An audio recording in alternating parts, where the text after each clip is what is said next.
Hey guys, so just wanted to show you a couple things extra on PowerPoint that I was doing today while trying to study, as you can see, and I came across them and thought I'd share. They're a little bit helpful. So let's go ahead and look at the background here. This is my title slide, and it just has a plain white background, but I wanted to have some more color so I can get more excited about studying. So just right click and go down to Format Background or hit Design Format Background. It's just easier to right click and you can go Solid, Gradient, Picture, or Pattern. But I want to do a gradient color.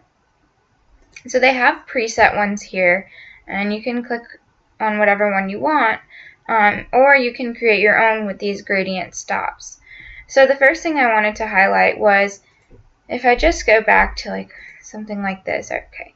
So the type is going to be radial, linear, rectangular, path, or shade from title.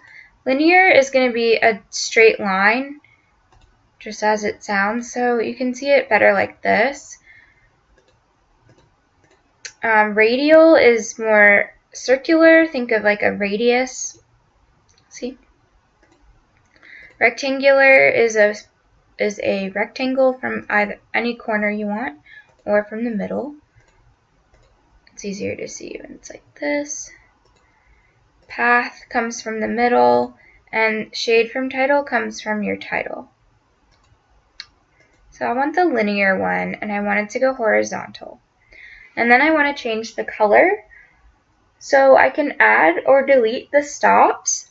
So right now I don't think I have enough stops. I think I should add one. So I added one here just by clicking this button, and I want to change the color.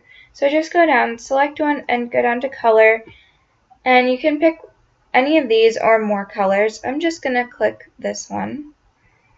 And then you can move it from left to right or make it more transparent.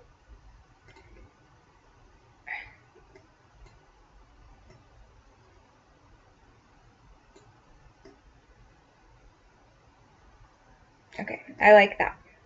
I can apply to all, reset it back to the original, or just close it out.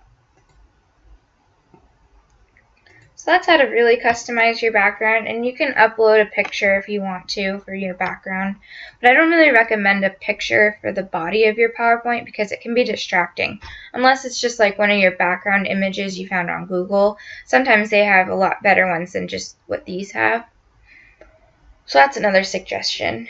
But the next thing I wanted to show you was the clip art. So last time I showed you how to insert online pictures, and they can give you fun life to your PowerPoint. But sometimes when you have an image like this against a background, it's okay when it's against white or the same color that it comes with, but when you put it against a background, if it has, this one I've formatted to not have a background, but let's look and see if we can get one to load.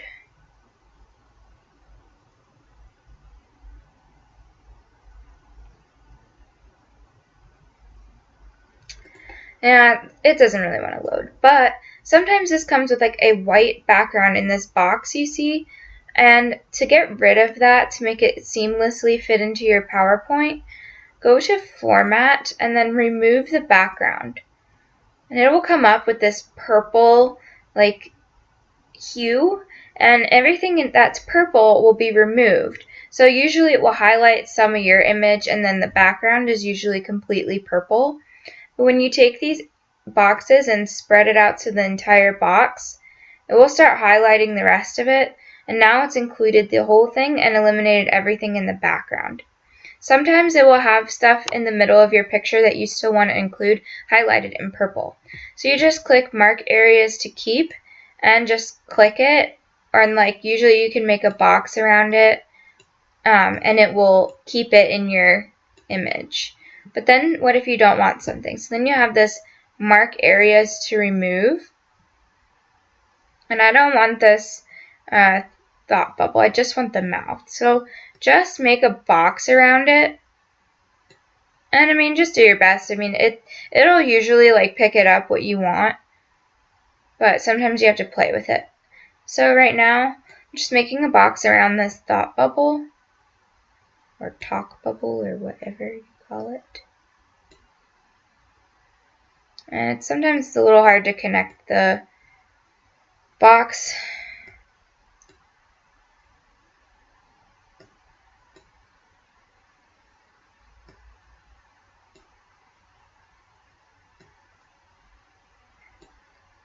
And you can just make lines through it. It will just pick it up. There we go. So it's highlighted this thing and just keep changes. And now you just have the mouth.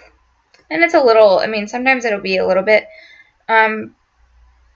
jagged, I guess, but usually when you pull the arrows up to the corners of the box, it will automatically do it for you, so you won't have this problem.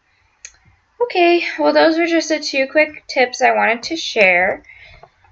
Next time I'll show you how to insert some smart art, and that's just a bunch of helpful graphs that will really help you visualize.